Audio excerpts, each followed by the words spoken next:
নমস্কার, আমার নাম প্রদীপ্ত দাস আর আপনারা দেখছেন আমার ইউটিউব চ্যানেল আমি প্রদীপ্ত।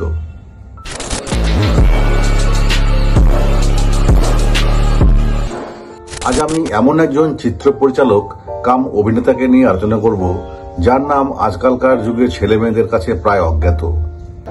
বর্তমান যুগের সিনেমায় আমরা কতই না লাইটের বাহার দেখি, কিন্তু আপনারা কি জানেন সর্বপ্রথম সিনেমাতে লাইটের ব্যবহার কে করে এবং কোন সিনেমায় হয়? যদি না জেনে থাকুন তাহলে আজকের এই ভিডিওটি আপনারা দেখতে থাকুন, তাহলে আপনারা বুঝতে পারবেন যে লাইটের ব্যবহার সর্বপ্রথম কে নিয়ে আসে এবং কোন সিনেমায় নিয়ে আসে। দেরি না করে চলুন শুরু করা যাক। আজকে আমার ভিডিওর কেন্দ্রবিন্দু হল শ্রী প্রথমেশ চন্দ্র বড়ুয়া। 1903 সালের 24শে অক্টোবর ব্রিটিশ ইন্ডিয়ায় আসামের গৌরীপুরের রাজবাড়িতে জন্ম প্রথমেশ চন্দ্র বড়ুয়ার। রাজপরিবারে বন্দুক চালানো, শিকার, হাতি ঘোড়া সামলানোই ছিল শিক্ষার মূল অঙ্গ। ছোটবেলায় তিনি বহু শিকার করলেও তার মনে ছিল এক কোমল শিল্পী মন, যেটা পেয়েছিলেন তার মা সরোজবালা দেবীর কাছ থেকে। একথা গল্পে জানা যায় যে মহারানী সরোজাবালা দেবীর প্রয়াণে এলাকায় শোকের ছায়া নেমে আসে। মুন্ডিত মস্তে শ্রাদ্ধে বসেছেন মহারানীর জ্যেষ্ঠ পুত্র। পুরোহিত মহাশয় উচ্চ কণ্ঠে মন্ত্রপাঠ করে চলেছেন স্বয়ং মহারাজ প্রভাতচন্দ্র দেবের উপস্থিতিতে। এমন সময় বাইরে হট্টগোল, গ্রামবাসীদের চিৎকার, বাঘ বেরিয়েছে, বাঘ। মুহূর্তে পরিবেশ বদলে যায়। কয়েক মিনিটের মধ্যেই বন্দুক ঘাড়ে বেরিয়ে পড়লেন সবাই। সকলের সামনে রয়েছেন মহারাজার সেই মুন্ডিত মস্তক জ্যেষ্ঠ পুত্রটি। বাঘ মেরে ফিরে এসে আবার শুরু হলো শ্রাদ্ধানুষ্ঠান। আর ওই মুন্ডিত মস্তক পুত্রটি হলেন ওই পরিবারের জ্যেষ্ঠ সন্তান, ভারতীয় চলচ্চিত্রের কিংবদন্তি কুমার প্রথমেশ চন্দ্র বড়ুয়া। গায়ে কাঁটা দিয়ে উঠছে। গৌরীপুরের রাজবাড়িতে শিক্ষার তেমন প্রভাব ছিল না। কে কতটা শিকার করতে পারলো সেটাই হতো শিক্ষার মাপকাঠি।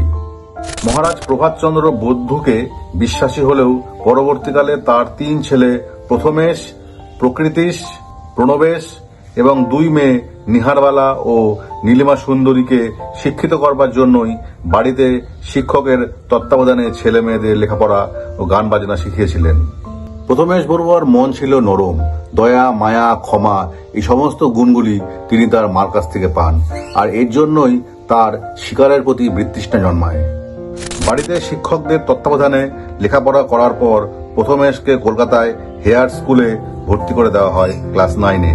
কিন্তু ম্যাট্রিক পরীক্ষা দিয়েছিলেন আসামের গুয়াহাটিতে। 1924 সালে ফিজিক্স নিয়ে তিনি বিএসসি পাশ করেন, কিন্তু তার আগেই 1921 সালে ওনার বিয়ে হয়ে যায় কলকাতার মাধুরী দেবীর সঙ্গে।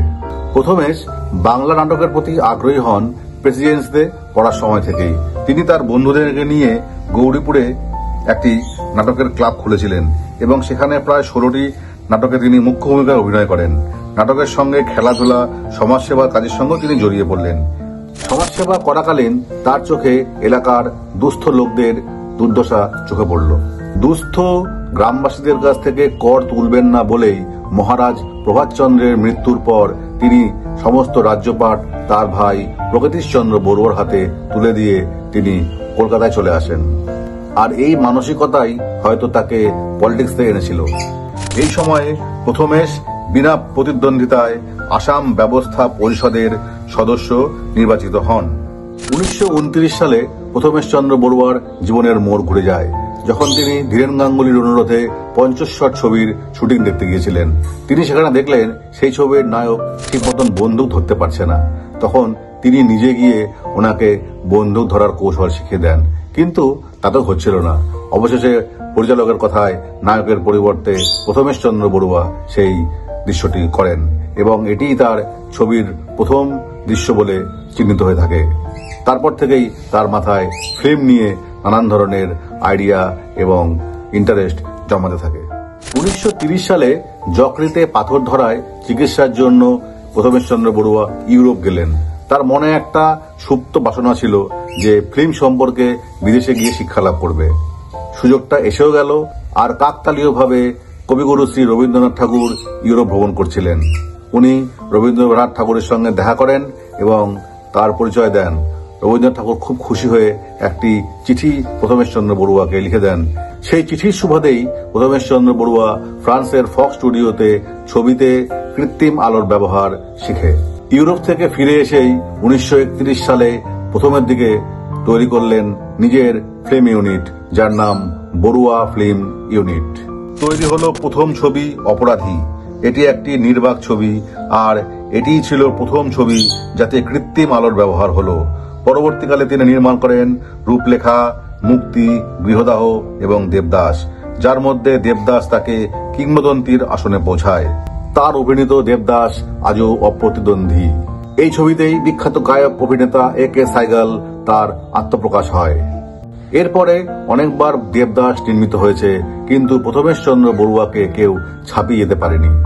মহানায়ক উত্তম কুমারও দেবদাসের রোল করতে চাননি। উনি বলেছিলেন, পাগল নাকি, যে অভিনয় প্রথমেশচন্দ্র বড়ুয়া করে গেছেন সে অভিনয় আর কারো দরকার হয় না করার। এদিকে স্টুডিও তৈরি করতে জলের মতন টাকা খরচ হতে লাগলো। ফলে কিছুদিনের মধ্যেই অর্থের অনটন শুরু হয়ে গেল। স্টুডিও তৈরি করতে যে টাকার প্রয়োজন ছিল তার চেয়ে দ্বিগুণ টাকা খরচ হয়ে গেল। স্টুডিও তৈরির কাজ বন্ধ হয়ে গেল। শেষ পর্যন্ত দেনার দায়ে স্টুডিও বিক্রি হয়ে গেল। প্রথমেশচন্দ্র বড়ুয়া এতে মানসিকভাবে ভেঙে পড়লেন। ব্যক্তিগত জীবনে প্রথমেশচন্দ্র বড়ুয়া ছিলেন বোহেমিয়ান ও আবেগপ্রবণহীন মানুষ। স্ত্রী মাধুরী দেবী থাকা সত্ত্বেও পরবর্তীকালে তিনি ক্ষিতি দেবী ও যমুনা দেবীকে তার জীবনে নিয়ে আসেন, আর এর ফলেই শুরু হয় পিতা পুত্রের মধ্যে যুদ্ধ, যার ফলে পরিবারের সাথে তার সম্পর্কে ভাঙন ধরে। শেষ জীবনে আর্থিক সংকট, অসুস্থতা ও মানসিক যন্ত্রণা তাকে কষ্ট দেয়। শ্রী প্রথমেশচন্দ্র বড়ুয়া ছিলেন একদিকে যেমন অভিনেতা, অন্যদিকে সফল পরিচালক। তিনি 14টি বাংলা সিনেমা এবং 7টি হিন্দি সিনেমা পরিচালনা করেন। ওনার শেষ ছবি মায়া কানুন। জীবনের সায়ান্নে এসে বড়ই দুঃখ পেয়েছিলেন। একদিকে নিদারুণ আর্থিক কষ্ট, অন্যদিকে ছিল তীব্র রোগের যন্ত্রণা। ডাক্তাররা সন্দেহ করেছিলেন তার যক্ষ্মা হয়েছিল। 1948 সালে চিকিৎসার জন্য তিনি সুইজারল্যান্ড গেলেন। জানা গেল যক্ষ্মা নয়, রক্তাল্পতা ও অন্যান্য কিছু রোগ আছে। শেষ 3-4 বছর এই রোগ তার আর সঙ্গ ছাড়েনি। চিকিৎসা করেও কোনো লাভ হয়নি। অবশেষে 1951 সালের 29 নভেম্বর তিনি পরলোক গমন করেন। একটি দুরন্ত ও দুর্দান্ত মানুষের হয় চিরকালের মতো ইতি, আর এই ইতি থেকেই তো হয় ইতিহাস। বাংলা চলচ্চিত্র আজ যে সক্ষমতা অর্জন করেছে সেখানে তার অবদান অনস্বীকার্য। কিন্তু দুঃখের বিষয়, আজ আমরা এই কিংবদন্তি প্রবাদ পুরুষকে প্রায় ভুলতেই বসেছি। আমার তরফ থেকে ও আমার ইউটিউব চ্যানেলের পক্ষ থেকে এই মহান ব্যক্তিত্বের প্রয়াণ দিবসে জানাই শতকোটি প্রণাম। তো বন্ধু, প্রথমেশচন্দ্র বড়ুয়া সম্পর্কে আমি যে ইনফরমেটিভ ভিডিওটি আপনাদের সঙ্গে শেয়ার করলাম, ভিডিওটি যদি আপনাদের ভালো লাগে তাহলে অবশ্যই লাইক, কমেন্ট এবং শেয়ার করবেন। আর যদি আপনি আমার ভিডিওর নতুন ভিউয়ার হন তাহলে একটি সাবস্ক্রাইব করবেন। নমস্কার, ভালো থাকবেন।